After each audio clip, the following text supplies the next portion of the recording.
সবাইকে স্বাগত রাতের মাছরাঙা সংবাদে। আপনাদের সঙ্গে আছে আমি সাবরিনা হাসনাত। শুরুতেই গার্ডিয়ান লাইফ ইন্স্যুরেন্স সংবাদ শিরোনাম। আগামী সপ্তাহে প্রকাশ করা হবে আগামী সংসদ নির্বাচনের রোড ম্যাপ। দুপুরে একথা জানান নির্বাচন কমিশনের জ্যেষ্ঠ সচিব। তিনি আরও জানান, প্রবাসী বাংলাদেশিদের ভোট দেওয়ার পদ্ধতি চূড়ান্ত করতে আরও কিছুদিন সময় লাগবে। এদিকে বিএনপি নেতা সালাউদ্দিন আহমেদ বলেছেন, কেউ নির্বাচন বর্জন করলে তারা হারিয়ে যাবে।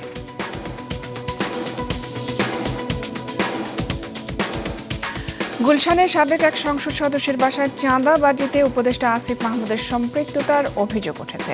চাঁদাবাজির মামলায় গ্রেফতার গণতান্ত্রিক ছাত্র সংসদের বহিষ্কৃত নেতা অপু ভিডিও বার্তায় এই অভিযোগ করেন। তবে স্ত্রীর দাবি, এনসিপিকে বিতর্কিত করার জন্য জোর করে অপুকে দিয়ে একথা বলানো হয়েছে।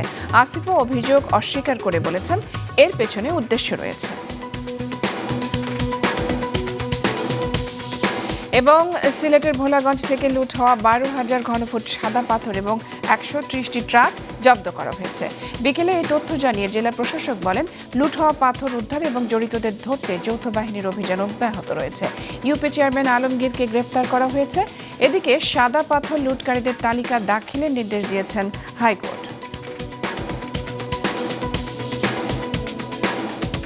দর্শক, শুনছিলেন শিরোনাম, এবারে বিস্তারিত।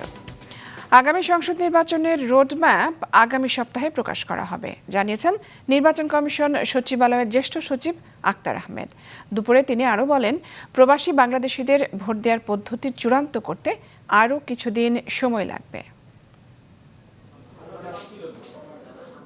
চূড়ান্ত ভোটার তালিকা, নতুন রাজনৈতিক দলের নিবন্ধন, নির্বাচনী আইন সংশোধন, সংলাপ, নির্বাচনী সরঞ্জাম কেনা, এসবের কোন কাজ কখন শুরু হবে, কখন শেষ হবে, কখন তফসিল ঘোষণা হবে, সেই সময়সীমা নির্ধারণ করে আগামী সপ্তাহেই প্রকাশ হবে নির্বাচনের রোডম্যাপ। দুপুরে একথা জানিয়েছেন নির্বাচন কমিশনের সচিব।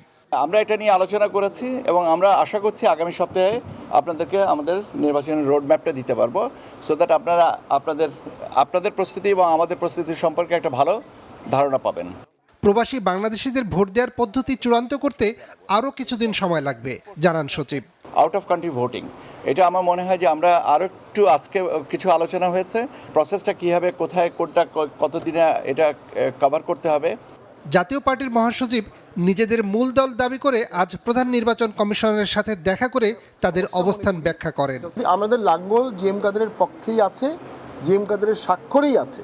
আমরা আইনি ব্যাখ্যায় দেখিয়েছি যে এটি অন্য কারো নিয়ে নেওয়ার কোনো সুযোগ নাই। তো সরকারকে আমরা পুরোপুরি নিরপেক্ষ মনে করি না, তবে নির্বাচন কমিশনকে আমরা নিরপেক্ষ দেখতে চাই।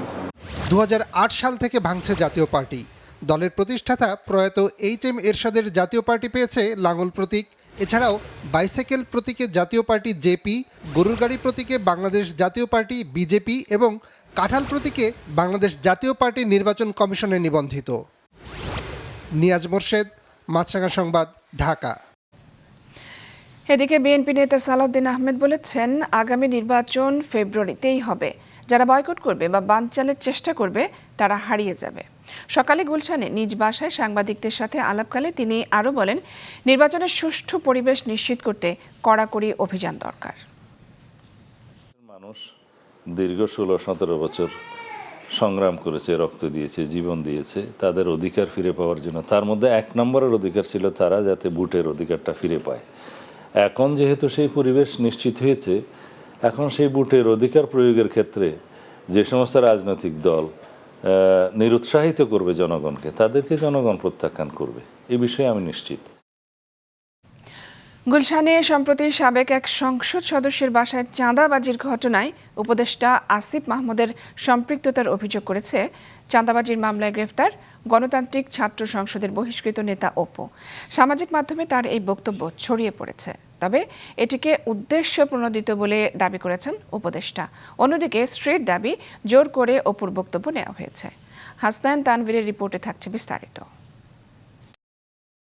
হাতে নিয়েছি, এইটার জন্য আমি গোটা দেশবাসীর কাছে ক্ষমা প্রার্থী এবং আমি আমার দোষ স্বীকার করে নিচ্ছি।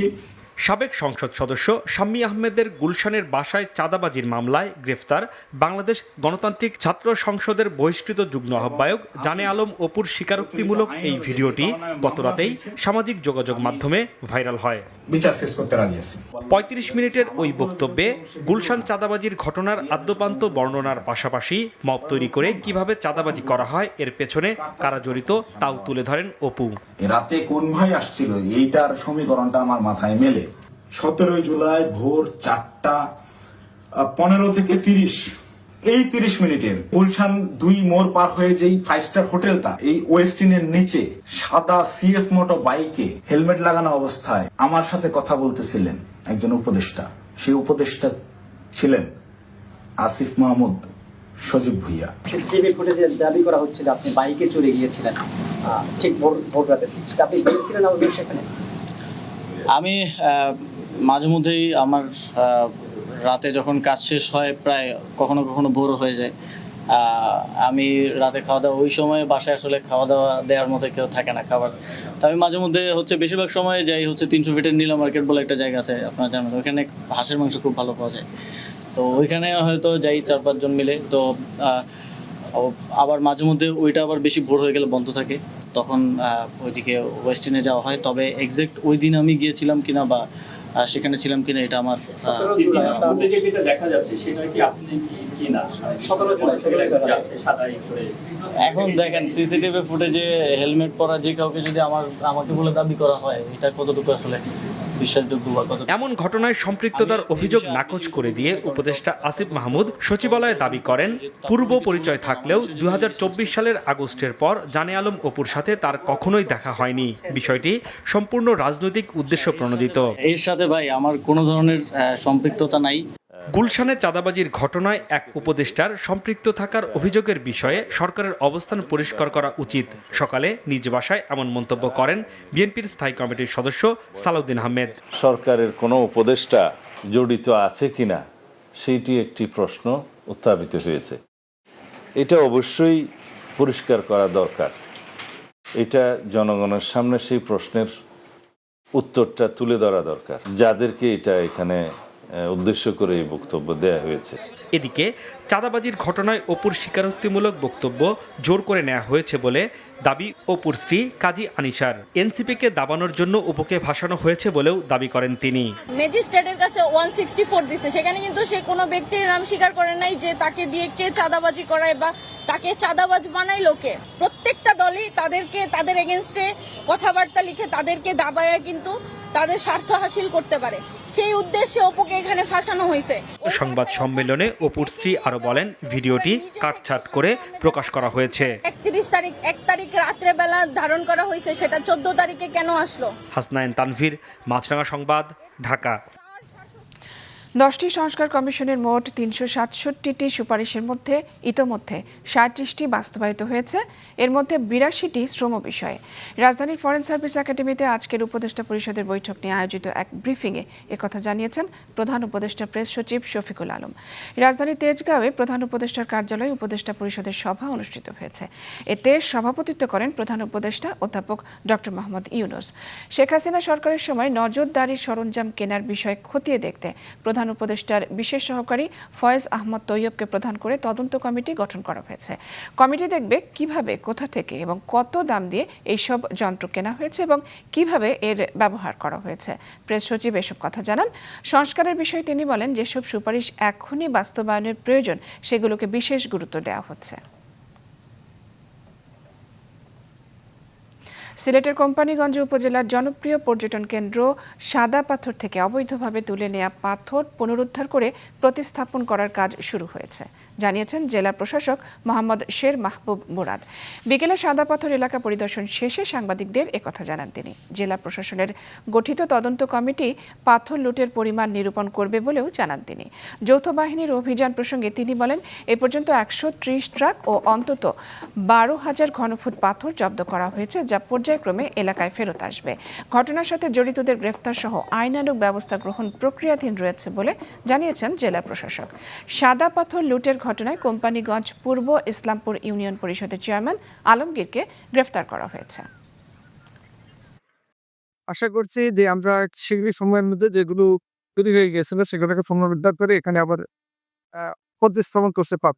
একই সাথে এখানে যে অপূরণীয় ক্ষতি হয়ে গেছে সেই ক্ষতি যাতে আর ২ বছর না পারে সেই জন্য যারা এই কাজে জড়িত ছিল তাদের বিরুদ্ধে গ্রেফতার সহ আইনি প্রক্রিয়া গ্রহণ করা হয়েছে।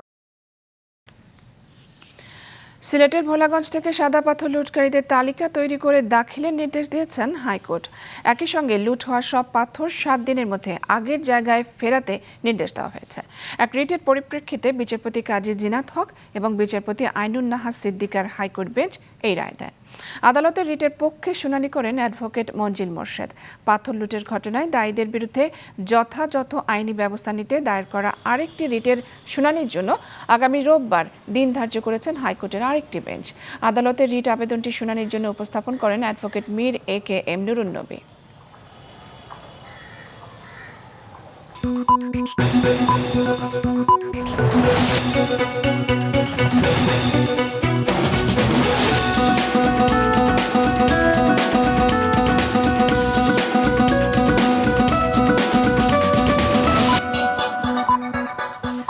দর্শক, আবারও আমন্ত্রণ রাতের মাছরাঙা সংবাদে।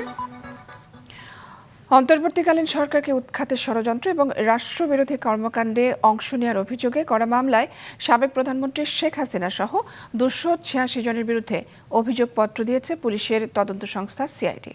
আজ ঢাকার মেট্রোপলিটন ম্যাজিস্ট্রেট আরিফুল ইসলামের আদালতে এই চার্জশিট দাখিল করেন তদন্ত কর্মকর্তা সিআইডির সহকারী পুলিশ সুপার মোহাম্মদ এনামুল হক। আদালত চার্জশিট গ্রহণ করেন। একই সঙ্গে রাষ্ট্রবিরোধী কাজে লিপ্ত থাকার অপরাধ আমলে নিয়ে সব আসামির বিরুদ্ধে গ্রেপ্তারি পরোয়ানা জারি করেন। গ্রেপ্তার তামিল সংক্রান্ত প্রতিবেদন দাখিলের জন্য আগামী ১১ সেপ্টেম্বর দিন ধার্য করা হয়েছে।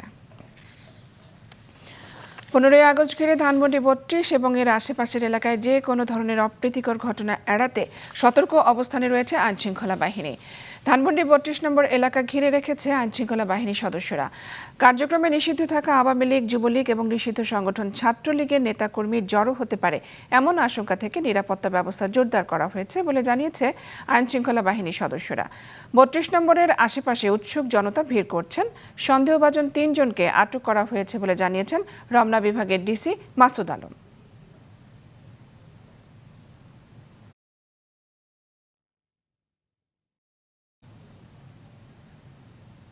৩২ নম্বরের সার্বিক পরিস্থিতি বা আর আশেপাশে যেগুলো আছে আমাদের আসলে এটা তো শুধু এইখানকার নিরাপত্তা না, পুলিশের পুরো ঢাকা শহরে আমাদের কিন্তু সেম হচ্ছে এটা যেটা রেগুলার যে নিরাপত্তা ওই নিরাপত্তা ব্যবস্থায় জোরদার আছে। হজ ব্যবস্থাপনায় সরকারি কোনো কর্মকর্তা কর্মচারী অনিয়ম ও দুর্নীতি করলে কঠোর শাস্তি হবে বলে জানিয়েছেন ধর্ম উপদেষ্টা। আগামী বছর হজ যাত্রীদের উড়োজাহাজের ভাড়া অন্তত ৩০,০০০ টাকা কমানোর দাবি জানিয়েছেন হজ এজেন্সিগুলোর সংগঠন হাব। আজ থেকে শুরু হয়েছে ৩ দিনের হজ ওমরা মেলা।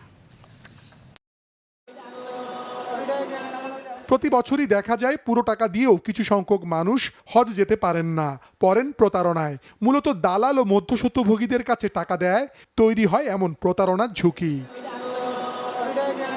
এ ধরনের সমস্যার সমাধানে রাজধানীর চীন মৈত্রী সম্মেলন কেন্দ্রে আয়োজন করা হয়েছে ৩ দিনের এই হজ ওমরা মেলা, যেখানে সরাসরি হজ এজেন্সিগুলোর কাছে নিজেদের প্যাকেজের বুকিং দিতে পারবেন আগ্রহীরা।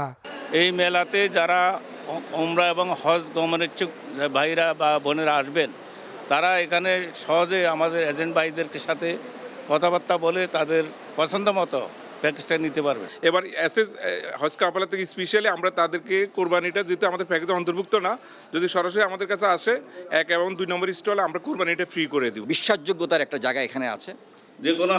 সকালে এই মেলার উদ্বোধন করেন ধর্ম উপদেষ্টা। জানান হজ ব্যবস্থাপনায় যারা অনিয়ম করবে তাদের কোনো ছাড় দেওয়া হবে না। আমার মন্ত্রণালয়ে হজ ওমরা নিয়ে আমার কোনো কর্মকর্তা যদি 1 টাকা ঘুষ খায়, আমরা তাকে ফাঁসিতে ঝুলাব। আপনারা আমাদেরকে বলবেন, আমার কোনো স্টাফ যদি একেবারে হজ ক্যাম্প থেকে শুরু করে মিনিস্ট্রি পর্যন্ত কেউ যদি কোনো দুর্নীতির সাথে যুক্ত কোনো এজেন্সির কাছ থেকে টাকা নেয়, they will be punished. এই সমস্ত এজেন্সি, এই সমস্ত গ্রুপ লিডাররা যদি বাংলাদেশে গিয়ে চোরা কারবারি, বিড়ি, জর্দা, মাদক, সিলেকশন এগুলো নিয়ে যান, তো আমাদের ভাবমূর্তি একেবারে নষ্ট হয়ে যাচ্ছে। এ সময় আগামী বছর হজের খরচ কমাতে সরকারকে কার্যকর পদক্ষেপ নেওয়ার আহ্বান জানান সংশ্লিষ্টরা। এই মেলা আয়োজনের মূল উদ্দেশ্য হচ্ছে হজ যাত্রীদের সাথে সরকার নিবন্ধিত হজ এজেন্সির একটি যোগসূত্র তৈরি করা। বিমান ভাড়া নির্ধারণের জন্য আমরা কাজ শুরু করেছি। বিমানের সাথে যখনই কথা বলবো আমার হাবের প্রতিনিধি রাখবো। আগামী বছর সরকারি ও বেসরকারি ব্যবস্থাপনায় হজে যেতে এখন পর্যন্ত নিবন্ধন করেছেন মাত্র 100 জন। মাশরুক রাহাত, মাছরাঙ্গা সংবাদ, ঢাকা। জাতীয়তাবাদী ছাত্রদলের কেন্দ্রীয় সাধারণ সম্পাদক নাসির উদ্দিন নাসির বলেছেন, ডাকসুর ভোটার তালিকায় ছাত্রলীগের অনেক নেতাকর্মীর নাম রয়েছে, অথচ তাদের বিচার হবার কথা। ক্যাম্পাস ও হলে ছাত্র রাজনীতি কিভাবে চলবে তার রূপরেখা প্রণয়নের অংশ হিসেবে বিকেলে ছাত্রদলের কেন্দ্রীয় ও বিশ্ববিদ্যালয় শাখার নেতাদের সঙ্গে আলোচনায় বসে প্রশাসন। নাসির পরে সাংবাদিকদের একথা বলেন। ছাত্রদল সভাপতি রাকিবুল ইসলাম এই সময় জানান, তারা গুপ্ত রাজনীতি বন্ধের দাবি জানিয়েছেন। এদিকে বিকেলে মধুর ক্যান্টিনে সংবাদ সম্মেলনে ডাকসু নির্বাচনে নারী শিক্ষার্থীদের জন্য নির্ধারিত ভোট কেন্দ্রের স্থান পরিবর্তনের দাবি জানায় গণতান্ত্রিক ছাত্র সংসদ। মব ক্রিয়েট থেকে শুরু করে সর্বশেষ যে বড় ধরনের প্রবলেমগুলো হচ্ছে তার পেছনে গুপ্ত রাজনীতি জড়িত। তারা এটি এক বাক্যে স্বীকার করেছে। শুধু তাই নয়, তারা এই গুপ্ত রাজনীতির সংজ্ঞাও নাকি নির্ধারণ করেছে। আমাদেরকে বিসি স্যার নিজে 5টি ক্রাইটেরিয়া বলেছেন, যে অল কমিটি থাকবে এবং কার্যকলাপ চলবে, স্যার আমাদের জানিয়েছে। 19 সালের ডাকসু নির্বাচনে ছাত্রলীগ কৃত্রিম লাইন তৈরি করত, আর এবারে ডাকসু নির্বাচনে নারীদেরকে অনুৎসাহিত করার জন্য এখানে ইচ্ছাকৃতভাবে সিস্টেমেটিক ইঞ্জিনিয়ার্ড একটা লাইন তৈরি করার চিন্তা ভাবনা করছে। আমরা এ ধরনের প্রক্রিয়া তীব্র নিন্দা এবং প্রতিবাদ জানাচ্ছি। চাঁপাইনবাবগঞ্জের ভোলাহাটে চামুশা সীমান্ত দিয়ে 13 জনকে পুশিন করেছে ভারতীয় সীমান্তরক্ষী বাহিনী বিএসএফ। ভোরে বিজিবির চাঁদ শিকারী বিওপির টহল দল বাংলাদেশের অভ্যন্তর থেকে তাদের আটক করে। বিজিবি জানায়, আটক ব্যক্তিরা যশোর, খুলনা, লালমনিরহাট, রাজশাহী, ময়মনসিংহ সহ বিভিন্ন জেলার বাসিন্দা। তারা কাজের সন্ধানে 2023 সাল থেকে বিভিন্ন সময় ভারতে অবৈধভাবে প্রবেশ করে। পরে ভারতীয় পুলিশ তাদের আটক করে। বিভিন্ন মেয়াদে সাজাভোগ শেষে সেদেশের পুলিশ তাদের বিএসএফের হাতে তুলে দিলে বিএসএফ তাদের বাংলাদেশ সীমান্তের কাছে রেখে যায়। এদিকে সকালে মেহেরপুরে মুজিবনগর সীমান্ত এলাকায় পতাকা বৈঠকের মাধ্যমে 9 বাংলাদেশিকে বিজিবির কাছে হস্তান্তর করেছে বিএসএফ। পরে তাদের থানায় সোপর্দ করা হয়।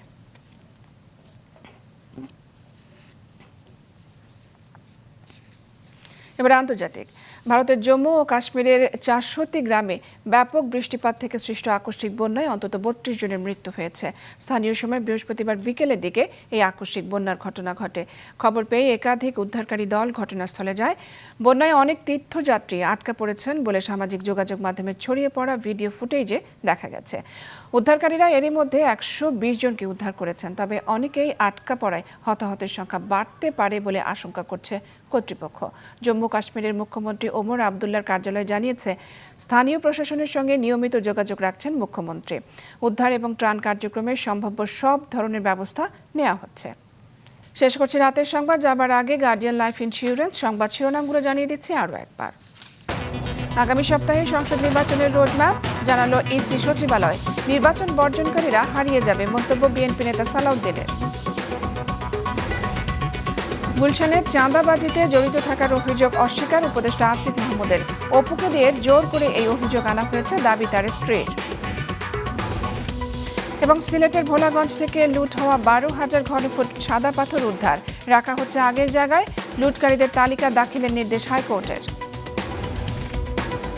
এই ছিল এখনকার মতো। ফেসবুকে আপডেট পেতে ভিজিট করুন মাছরাঙা টেলিভিশনের পেজে, ইউটিউব চ্যানেলেও দেখতে পারেন আমাদের সংবাদ, প্রতিবেদন এবং অনুষ্ঠান। দর্শক, করোনার সংক্রমণ ফের শুরু হয়েছে এবং তা বাড়ছে। এ থেকে সুরক্ষিত থাকতে ব্যবহার করুন ফেস মাস্ক। এতক্ষণ সঙ্গে থাকার জন্য ধন্যবাদ।